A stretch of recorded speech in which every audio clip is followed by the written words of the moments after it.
ఖరీఫ్ లో సాగు చేసిన కంది వివిధ ప్రాంతాల్లో ప్రస్తుతం పూత పిందె దశలో ఉంది. ఇటీవల కురిసిన వర్షాలకు కందిలో చీడపీడల ఉధృతి పెరిగింది. ఈ సున్నిత దశలో ఎండు తెగులు ఆశించి తీవ్ర నష్టం చేస్తున్నట్టు శాస్త్రవేత్తలు గుర్తించారు. వీటి నివారణకు చేపట్టాల్సిన సమగ్ర సస్యరక్షణ చర్యల గురించి తెలియజేస్తున్నారు కరీంనగర్ జిల్లా జమ్మికుంట కృషి విజ్ఞాన కేంద్రం శాస్త్రవేత్త శ్రీనివాస్ రెడ్డి.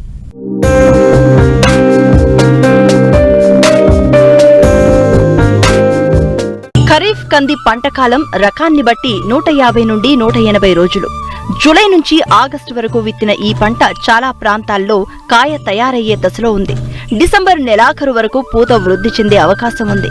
ఈసారి కంది విస్తీర్ణం బాగా పెరిగింది. అయితే ఇటీవల కురిసిన వర్షాల కారణంగా చేలల్లో నీరు నిలిచి చీడపీడలు ఆశించినట్లు శాస్త్రవేత్తలు గుర్తించారు.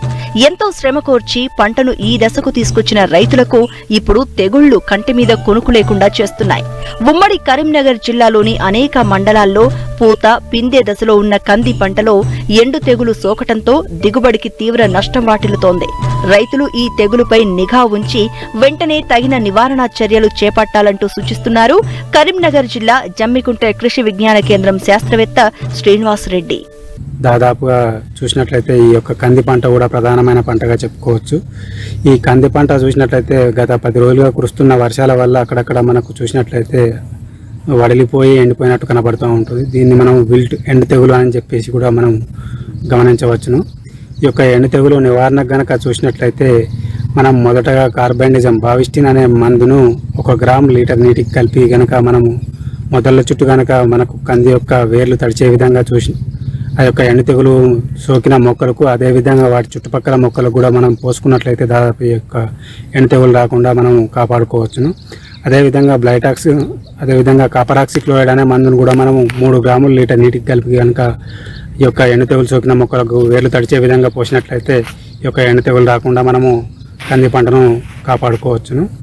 అదేవిధంగా మనం చూసినట్లయితే ఈ యొక్క ఎండు తెగులు రాకముందే కనుక మనము తగిన చర్యలు కనుక తీసుకున్నట్లయితే ఈ యొక్క ట్రైకోడర్మా విరిడి అనే జీవశిలీంద్రనాశిని మనము ఒక 2 నుంచి 3 కిలోలు కనుక తీసుకొని దాన్ని 80 నుంచి 100 కిలోల మాగిన పశువుల పేడలు కనుక కలిపి 15 నుంచి 20 రోజులు వృద్ధి చేసుకొని కనుక మనము ఈ యొక్క దుక్కిలో తేమ ఉన్నప్పుడే కనుక మనం ఈ యొక్క కంది పంటలో చల్లుకున్నట్లయితే దాదాపు ఈ యొక్క ట్రైకోడర్మా విరిడి అనే శిలీంద్రం మనం ఎండు తెగులను కలగజేసే శిలీంద్రంను కనుక చంపేసి ఈ యొక్క ఎండు తెగులు రాకుండా మనం కంది పంటను కాపాడుకోవచ్చును.